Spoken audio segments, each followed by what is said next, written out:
how's everybody doing? It's Mark Starr from thehopry.com.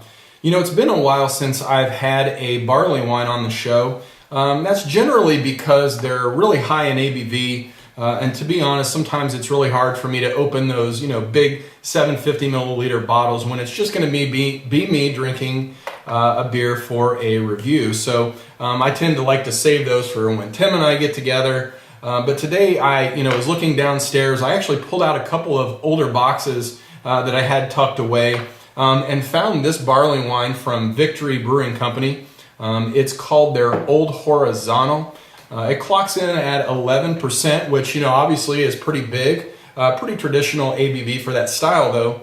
But it comes in a 12-ounce bottle, so really thought I would get one of those on the show. This is one that's supposed to be really good with a little bit of age on it. I think I've probably had this one close to 2 years, so if there is any aggressive hopping in this beer, it's probably faded by now, but I guess there's only really one way to find out, and that's to get this thing open. So that's what I'm going to do, and pop the cap on there, or bust the cap on it. I haven't said that in a while. But yeah, 11% barley wine. They are from Pennsylvania. In fact, it says Downingtown, Pennsylvania on there. I think Pennsylvania is also home to the Beer Geek Nation headquarters, but so shout out to all of you guys. But anyway, here we go. Let's go ahead and pour it. All right, well, right away, it really looks like a barley wine should. Really got a nice, kind of a light tan, yellowish colored head on it. Real frothy. Man, I'll tell you, looking at it right now, it's already starting to smell up the room, which is a really good thing on. The color on it is this absolutely beautiful ruby red color, and it's really clear as well. I can see a nice steady stream of bubbles kind of floating to the top, right in the center of the beer. So, not off to the sides. It just tells me that there's a little carbonation, but just not a whole lot. The color, though, is absolutely beautiful. One of the best looking beers in terms of color that I've seen probably in the last month or so. But anyway, let's go ahead and smell it, even though I already can a little bit.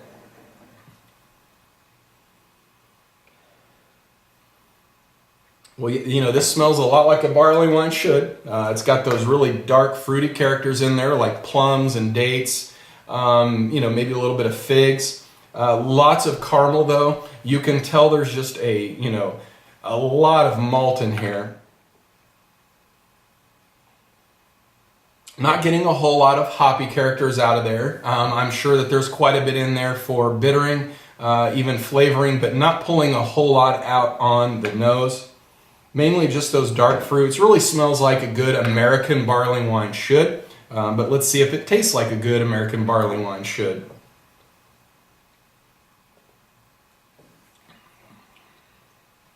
Wow, that's really nice. It's got this almost kind of a barrel-aged character to it, sort of woody. It's got this really nice caramel character in there. The mouthfeel is absolutely amazing. It's got this really nice, soft, slightly chewy character. There's a really good amount of bitterness. So like I said, I'm sure they added quite a bit of hops to the beginning of this, really to kind of counterbalance all of that sweetness in there. If you didn't have enough hops in there to balance out that malt sweetness, it really would be too cloyingly sweet. But I like the amount of bitterness in there from those hops. Maybe doesn't really provide a whole lot of flavor per se, but definitely offers up a good amount of bitterness. Those dark fruits come across on the palate as well. Lots of caramel in there. So I imagine a lot of dark fruits are out on a roasting pan, and you're just drizzling it with honey. Getting a lot of that character in there.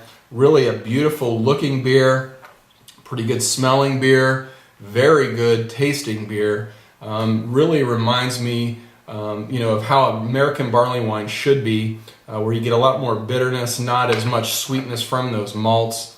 The color, man, I can't help but go back to that color. It's just absolutely amazing.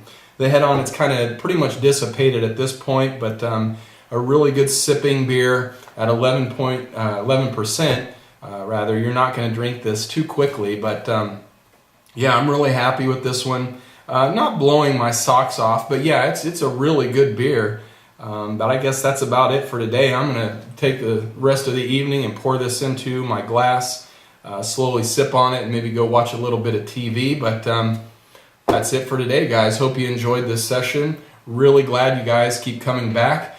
Please make sure you leave me comments down in the comments section. That's really, what keeps the site going, keeps me motivated to keep coming back. So anyway, until next time, cheers.